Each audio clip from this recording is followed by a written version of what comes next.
Bei uns im erweiterten Familienkreis von meiner Mutter hat es eine Diakonissenschwester gehabt. Liebevoll hat man sie amigs das Tante Vreneli genannt oder das Vreneli-Tante. Und die Diakonissenschwester, die ist natürlich tiefgläubig gewesen, oder? Und sie ist auch immer tief besorgt gewesen um unseren Glauben.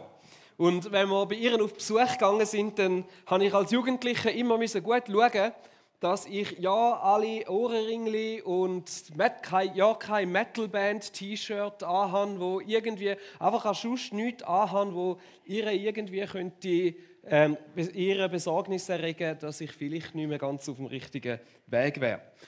Und meine Mama hat immer gesagt, wenn du so etwas anhast und sie merkt, dass sie hat das Gefühl, du bist nicht mehr auf dem richtigen Weg, und sie wird wochenlang auf den Knien für dein Seelenheil beten.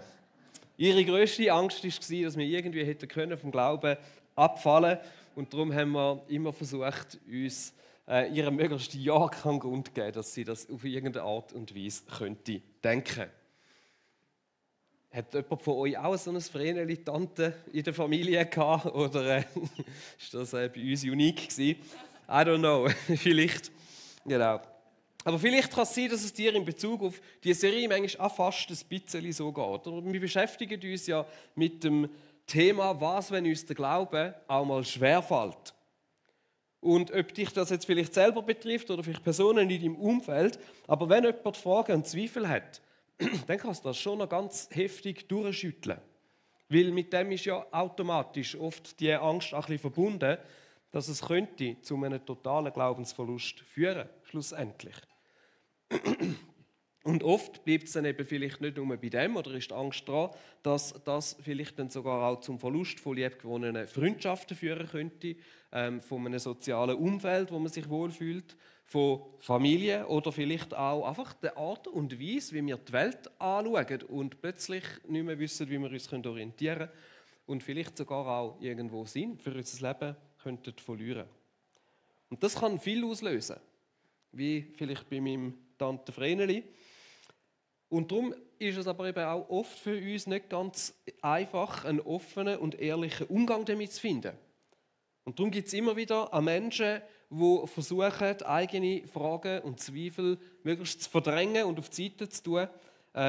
Und andere von euch haben vielleicht auch erlebt, dass ihnen zu verstehen gegeben worden ist, dass es gefährlich ist, sich zu fest mit Fragen und Zweifeln zu beschäftigen, weil das eben vielleicht schon der erste Schritt könnte sein zum Glaubensverlust.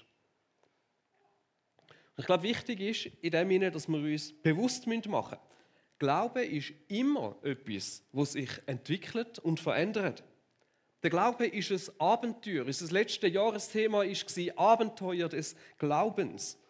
Und das erlebt man so, und da haben auch ganz viele Theologen und Pädagogen haben das irgendwo beobachtet und haben gemerkt, dass man oft im Verlauf des Lebens so gewisse Entwicklungsschritte im Glauben durchmacht. Und die haben das natürlich versucht, in so Formen oder in so einem Modell aufzuzeigen, wie sich der Glaube so verändern kann. Das muss, also es ist, manchmal kann das recht gut stimmen, manchmal muss es auch nicht unbedingt stimmen. Aber ich möchte mit euch einen so einen Versuch aufzeigen, wo ich jetzt finde, hey, das habe ich schon öfters so auch erlebt. Und das schauen wir gerade hier zusammen an dem Screen an, um es ein bisschen besser zu verdeutlichen. Das Erste ist oft eine Leidenschaft. Man sagt manchmal auch so die erste Liebe. Bei vielen von uns fängt das Glaubensleben eben mit viel Leidenschaft und Begeisterung an. Vieles ist neu, es wird noch entdeckt und man erlebt in dieser Zeit Gott auch auf ganz besondere, starke Art und Weise. Mit der Zeit, wenn man dann so im Glauben unterwegs ist, jetzt ist sie in die falsche Richtung gegangen.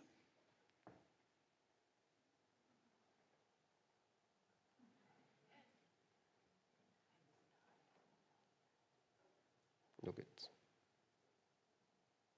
Gut, dann gehen wir einfach in die andere Richtung. Mit der Zeit festigt sich ein bisschen der Glaube und kommt immer mehr ein Profil über. Bewusst oder unbewusst entwickelt sich auch eine Art, man könnte sagen, ein Glaubenssystem oder ein Set von Glaubenssätzen, Sachen, die man glaubt.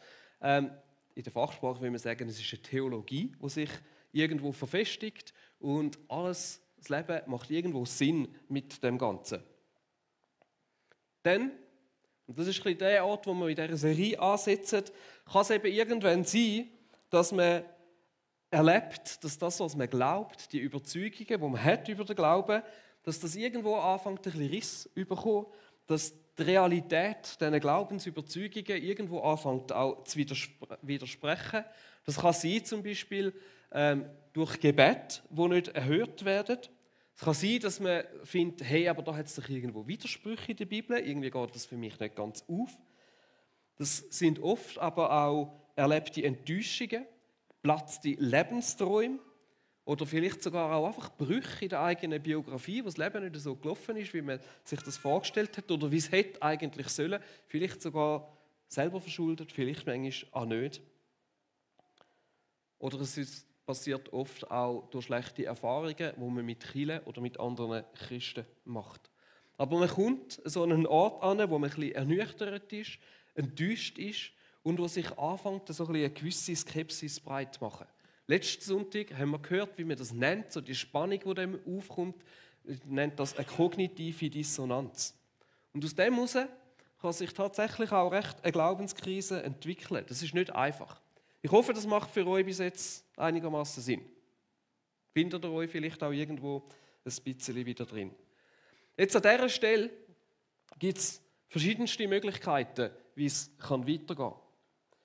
Die erste so Möglichkeit ist, dass man wieder einen Weg zurückfindet so zu dieser Leidenschaft, zu dieser ersten Liebe. Und es gibt Personen, bei denen klappt das super. Die finden vielleicht durch eine Konferenz, eine Veranstaltung oder einen Gottesdienst, eine Predigt, die sie gerade besonders anspricht, oder auch einfach durch die Begeisterung von anderen Menschen rundherum wieder irgendwo zurück.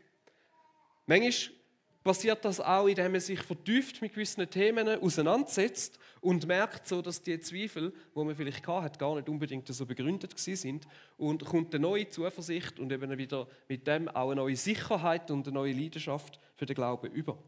Sowieso sich vertieft mit einem Thema auseinandersetzen, das ist etwas, was ich euch immer möchte ermutigen. Das ist manchmal auch einfach wichtig.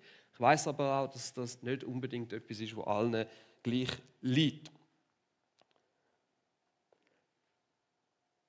Es kann aber an dieser Stelle auch sein, dass man das Erlebte und die Fragen einfach ein Stück weit versucht, auf die Seite zu schieben. Sie verdrängt oder sich eben die Sachen dann wieder zurechtredet und durch das ein Stück weit wieder zu dieser Leidenschaft findet.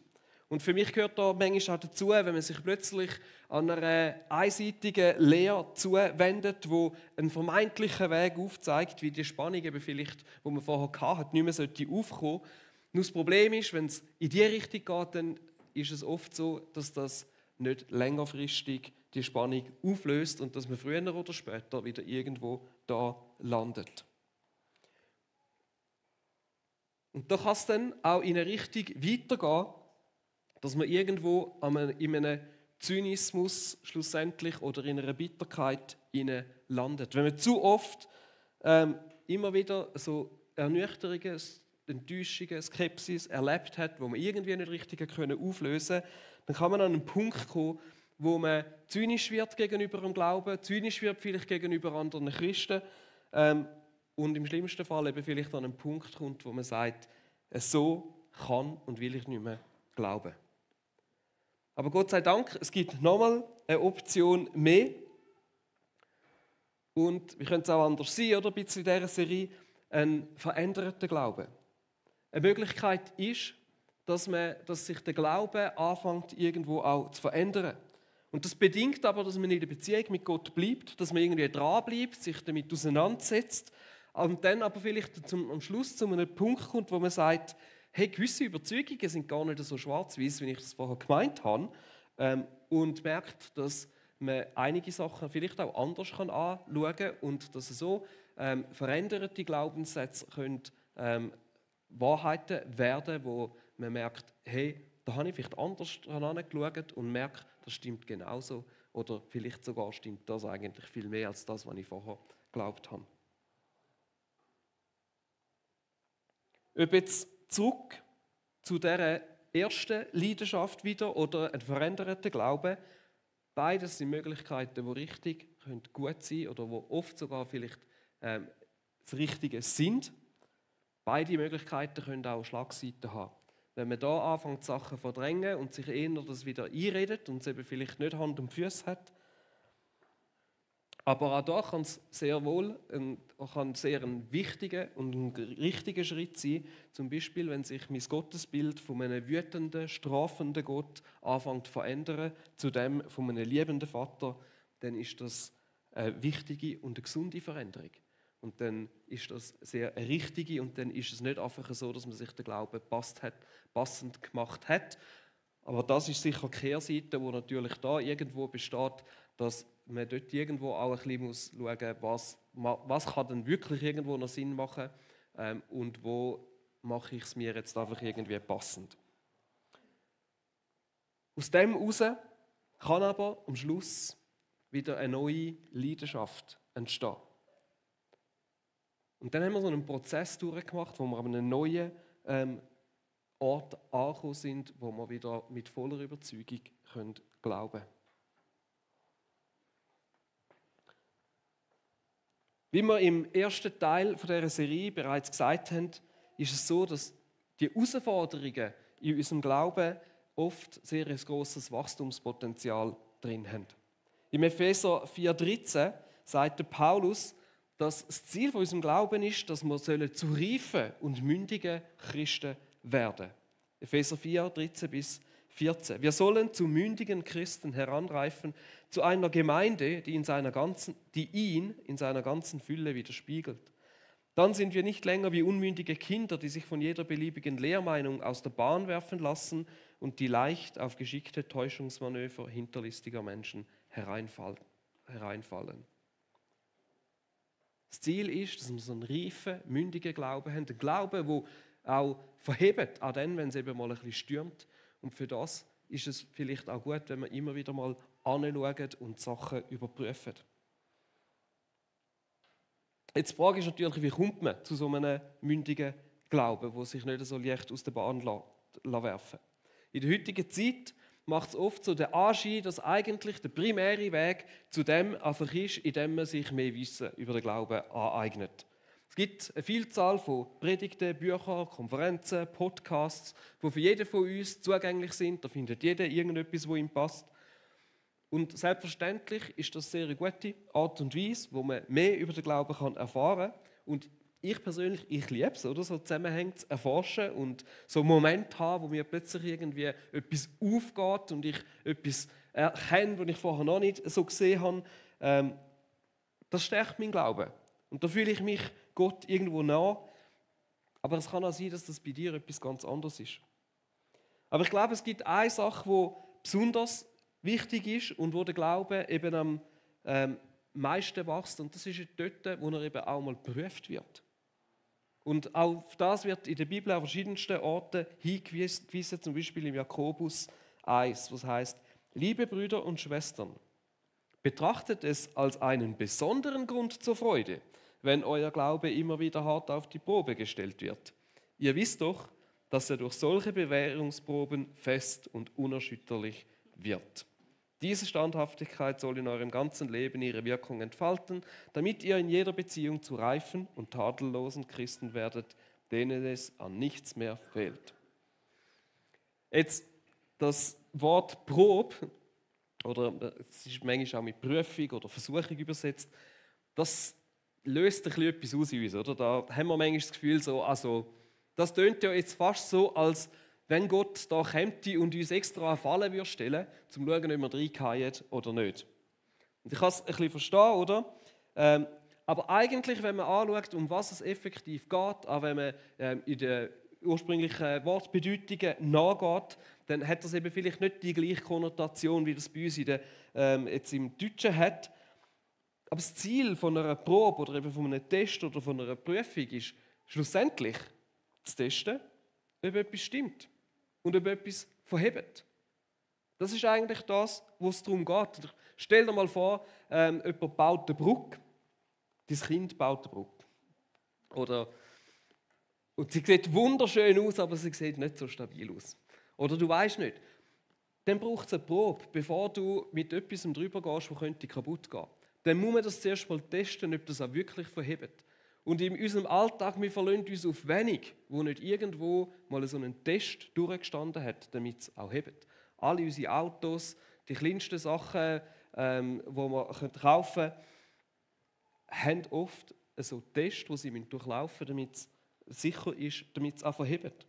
Und genau so ist manchmal, sind so die Herausforderungen im Glauben oft so Proben, so Tests, die uns helfen können, so als eine Art Standortbestimmung, um herauszufinden, ob die Glaubensüberzeugungen, die wir mitbekommen haben oder die wir uns angeeignet haben, ob die auch verheben und ob wir auf die bauen können.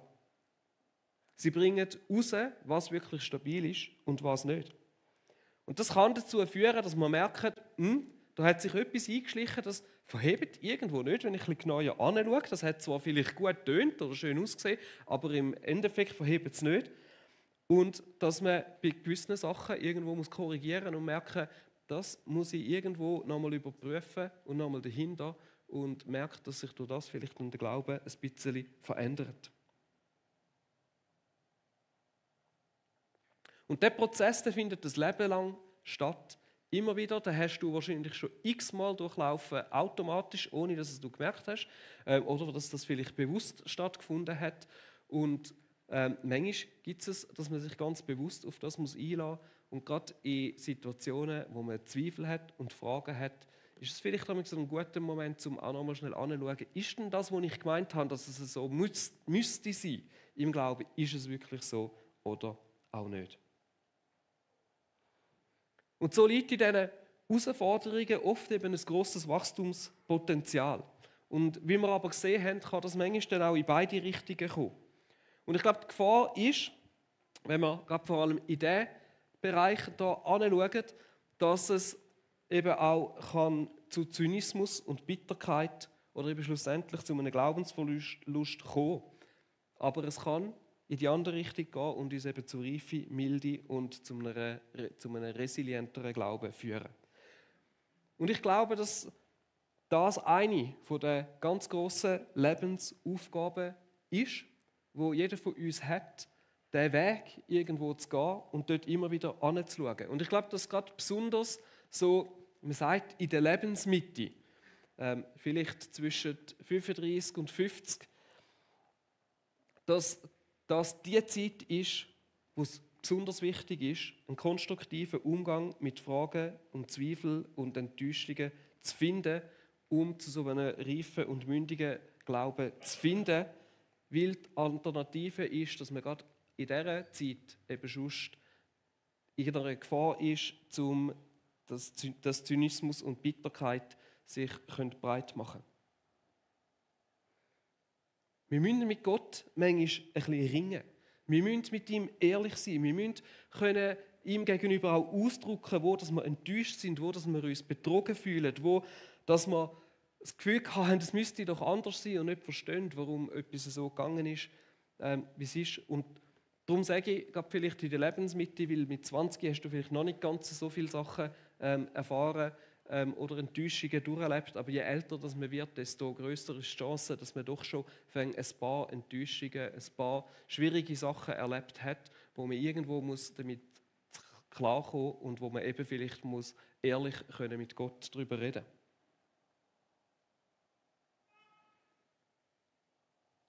Und hoffentlich können wir durch den Prozess durchgehen und schlussendlich an einen Punkt kommen, wo wir Gott wieder von ganzem Herzen vertrauen können. Je älter dass wir werden, umso deutlicher sichtbar wird, ob uns das gelungen ist oder nicht. Vielleicht könnt ihr an Leute denken, die so ein bisschen im höheren Alter sind. Und oft zeigt sich, dass sie entweder den Hang haben zu Bitterkeit oder dass sie irgendwo in eine gesunde Gelassenheit hineingekommen sind, in eine Milde, in eine Reife hinein, so wie es das Bild von einem reifen und mündigen Glauben beschreibt. Und oft sind es eben genau die Menschen, die einen konstruktiven und gesunden Umgang mit Fragen, Zweifeln und Herausforderungen gefunden haben, die durch das schlussendlich weiser, reifer und oft eben liebevoller geworden sind, wo man merkt, dass da eine Frucht vom Geist in ihnen wächst.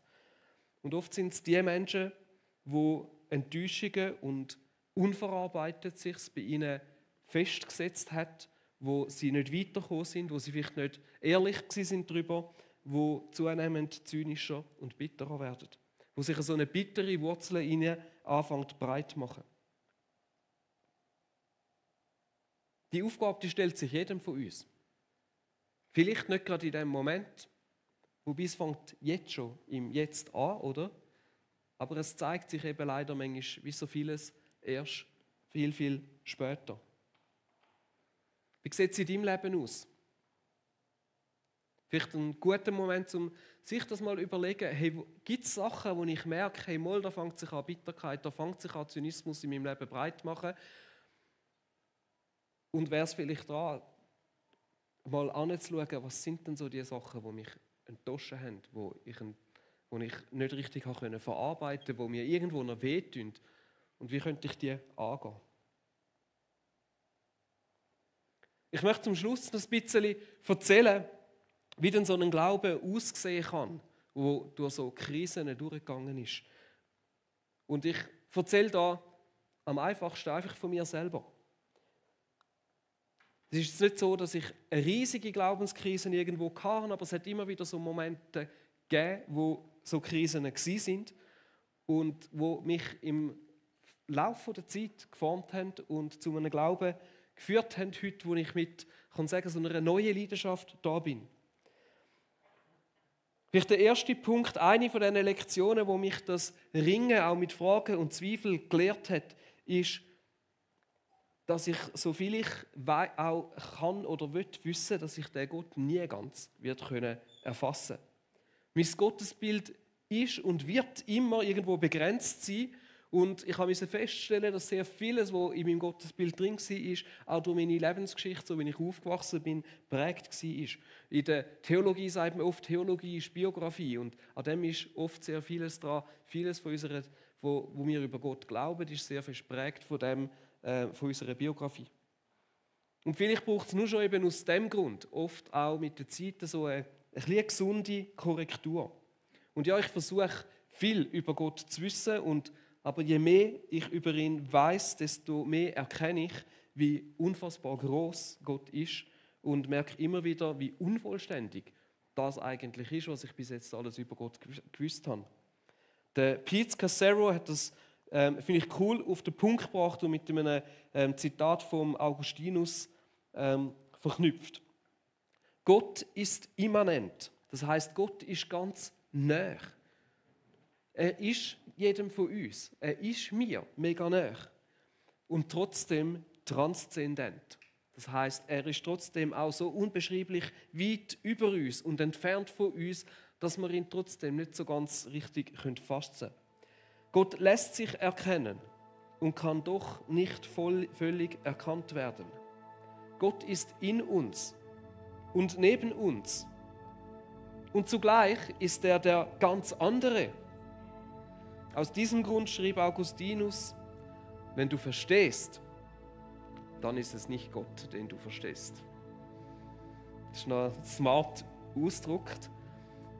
Wenn wir das Gefühl haben, wir haben Gott verstanden und in eine Box gedruckt, dann ist es wahrscheinlich nicht der ganze Gott. Dann ist es vielleicht unsere Version oder das, was wir bis jetzt einfach wissen. Aber dann wird er uns wahrscheinlich irgendwann wieder überraschen. Und ich möchte jetzt mit dem überhaupt nicht davon abraten, Gott besser kennenzulernen oder sich vertieft mit einem Thema auseinanderzusetzen und viel mehr über ihn zu wissen. Ich liebe ja das. Wir können auch sehr viel wissen. Aber wir müssen uns bewusst sein, dass wir Gott nie werden vollständig erfassen können. Er wird immer ein Stück weit ein Mysterium bleiben. Und das, was ich in meinen Krisen gelernt habe, ist so ein Hineinwachsen in eine neue Demut hinein. Er ist Gott und nicht ich. Ich habe Kontrolle nicht. Und noch viel weniger, als ich eigentlich gemeint habe. Ich weiß Sachen. Aber ich weiß doch nicht. Ich kann Gott nicht vorschreiben, was er machen soll und was nicht. Und ich kann ihn auch nicht durch besonders frommes Verhalten dazu irgendwie manipulieren, dass das dabei schlussendlich rauskommt, was ich gerne will. Und so hat mein Ego ein Stückchen weit immer wieder mehr sterben. Das ist okay so. Die Bibel heißt, denn meine Gedanken sind nicht eure Gedanken und eure Wege sind nicht meine Wege, spricht der Herr. Denn so viel der Himmel höher ist als die Erde, so sind meine Wege höher als eure Wege und meine Gedanken als eure Gedanken. Mein Glaube hat sich entwickelt. Er ist demütiger, er ist entspannter und damit reifer geworden. Ein anderer so ein wichtiger Wachstumsschritt, der in meinem Glauben war, dass der Glaube in allererster Linie Beziehung ist. Beziehung zu Jesus. Jesus sagt, ich bin der Weg, die Wahrheit und das Leben. Und er sagt nicht, ich habe die Wahrheit und das Leben. Er sagt, ich bin der Weg. Es geht um eine Beziehung zu ihm. Und erst nachher geht es um Lehrmeinungen oder Antworten oder irgendwie Klarheiten in dem hinein. Und aus dieser Beziehung wächst mein Vertrauen, dass der Gott da ist. Auch wenn ich vielleicht das im Moment nicht irgendwo über wunderschöne Gefühle oder etwas spüre. Und ich habe gemerkt, dass im Laufe der Zeit mein Glaube immer unabhängiger geworden ist von spektakulären Erlebnissen wie Heiligen oder Wunder oder sonst irgendwelchen Beweisen oder Gottesbegegnungen, die besonders krass sind. Oder Sachen, wo ich das Gefühl habe, können wir alles erklären. Mein Glauben ist freier geworden in dem Sinne. Eine meiner grossen Glaubenskrisen in meiner Jugend war, dass ich mich nach einer extrem starken Gottesbegegnung gesehnt habe. Und die einfach nicht gekommen ist. Und mein Durchbruch schlussendlich ist dort gekommen, wo ich irgendwo in meinem Inneren glauben konnte, dass der Gott immer da ist. Und dass, wenn ich mich entscheide, dass ich mich dem Gott nähere, dass er sich nicht zurückzieht, sondern dass er da ist, ob ich das spüre oder nicht. Und dass es nicht abhängig ist, Gottes Nähe von meinen Gefühlen oder nicht. Und erst, wenn ich das auch akzeptieren konnte, habe ich plötzlich das auch gemerkt und erfahren. Und Gott auf eine neue Art und Weise begegnen. So wie Gott sich Elia nicht im Sturm, im Erdbeben oder im Feuer gezeigt hat, wo er gesagt hat, hey, steh in den Fels hinein, ich werde an dir vorbeiziehen. Sondern erst ganz am Schluss in einem leislichen Säuseln. Nicht auf eine spektakuläre Art und Weise. Aber trotzdem real. Und in diesen Erlebnissen sind oft die tiefsten Erfahrungen von Gottes Gegenwart. In der ruhigen, leislichen, nicht unbedingt in der spektakulären. Und so ist mein Glaube unabhängig geworden von Heiligen oder Wunder oder besonders extremen Gotteserfahrungen. Nicht, dass ich das nie erlebt hätte. Und nicht, dass ich das nicht will oder nicht gut fände. Ich bete so gern für Heilig. Aber mein Glauben ist nicht abhängig von dem. Mein Glauben ist nicht abhängig, dass Gott meine Wünsche und meine Gebetsanliegen so beantwortet, wie ich das gerade gerne hätte. Ich möchte Beziehung mit dem Gott. Und nicht einfach ein Buddy, der all meine Wünsche erfüllt. Ich möchte eine Beziehung mit ihm, wo er Gott ist und Gott bleibt und nicht einfach all das macht, was ich gerade gerne hätte. Und in dem Sinne durfte ich ein tiefes Vertrauen in die Gegenwart Gottes in meinem Leben entwickeln. Und ich durfte lernen, dass Gott sehr oft im scheinbar eben Unspektakulären oft sehr spektakulär am Wirken ist. Und in dem Sinne war ein zweiter Schritt, wie mein Glaube resilienter, stabiler und mündiger geworden ist. Ein Glaube, den ich heute, das ist das dritte, und ich hoffe, dass man mir das auch anmerkt, wieder ganz viel Leidenschaft hat. Leidenschaft für eben so einen resilienten, für so einen gesunden und einen trotzdem leidenschaftlichen Glauben. Eine Leidenschaft für die Schönheit der Kirchen und was Gott in den Kirchen alles sieht und wie er mit uns zusammen möchte sein Reich bauen und möchte, dass wir aufblühen können, dass wir eine Gemeinschaft sind, wo er darin sichtbar wird. Wo andere dürfen den Gott erleben.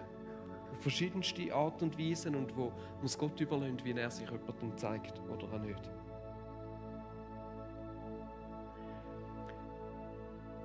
Ich weiss nicht, ob du dich in etwas von dem vielleicht irgendwo erkannt hast in einer dieser Phasen. Vielleicht bist du voller Leidenschaft. Vielleicht bist du gerade eher an einem Punkt, wo du mit Enttäuschung kämpfst, skeptisch geworden bist. Oder vielleicht bist du einen veränderten Glauben am Entdecken und merkst, da hat es neue Tiefe, da hat es neuen Halt für mich im Glauben. Da ist eine neue, vielleicht sogar Einfachheit, die wieder reinkommen kann. Egal wo du stehst, du bist nicht allein in dem inne. Und Lebensphasen, wo unser Glauben und auf die Probe gestellt werden oder unsere Glaubensüberzeugungen auf die Probe gestellt, sind nicht ein Zeichen von Schwäche, sondern sind eine Chance, um im Glauben zu wachsen und zu reifen. Auch wenn das oft nicht etwas ist, wo wir uns selber ausgesucht haben und gesagt haben, jetzt möchte ich so einen nächsten Schritt machen. Nimm sie an. Lass dich darauf ein. Mach es nicht allein. Find Leute, wo du ehrlich darüber austauschen kannst. Und wenn du im Moment gerade an einem Punkt bist, wo du merkst, da ist doch schon einiges an Bitterkeit oder Zynismus herum, dann möchte ich dir Mut machen, heute am Morgen einen Schritt zu machen, um ehrlich mit dem umzugehen. Und es vielleicht wagen, mit jemandem über das zu reden.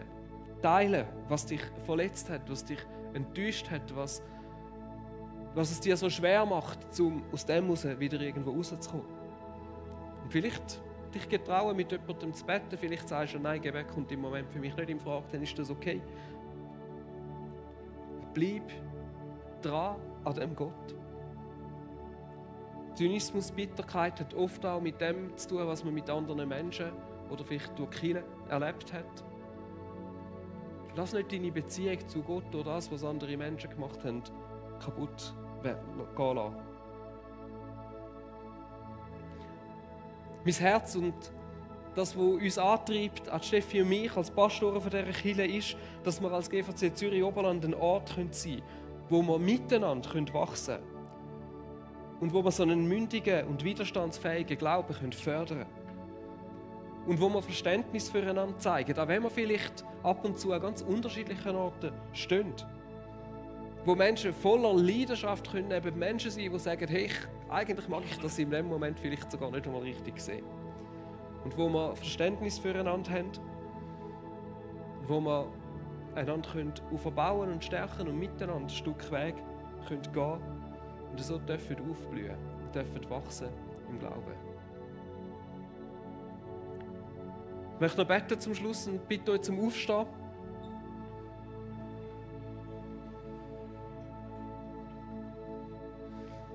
Ja, Vater im Himmel, manchmal wird unser Glaube wirklich auf die Probe gestellt. Ich glaube, es ist nicht so, dass du uns da irgendwie besonders testen oder eine Falle stellen, sondern ich glaube, es soll etwas sein, das uns hilft, zu wachsen in einen Glauben hinein, der mündig ist, der reif ist, der resilient ist und der verhebt.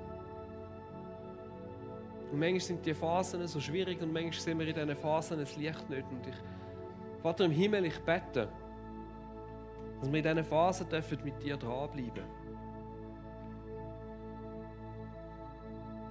So wie wir es im ersten Teil gehört haben.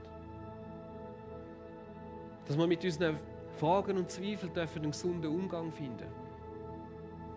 Dass wir ehrlich sein darüber, dass wir uns damit auseinandersetzen, dass wir Leute in unserem Umfeld haben, wo wir darüber reden können und vor allem, dass wir mit ihnen zu dir gehen und dranbleiben.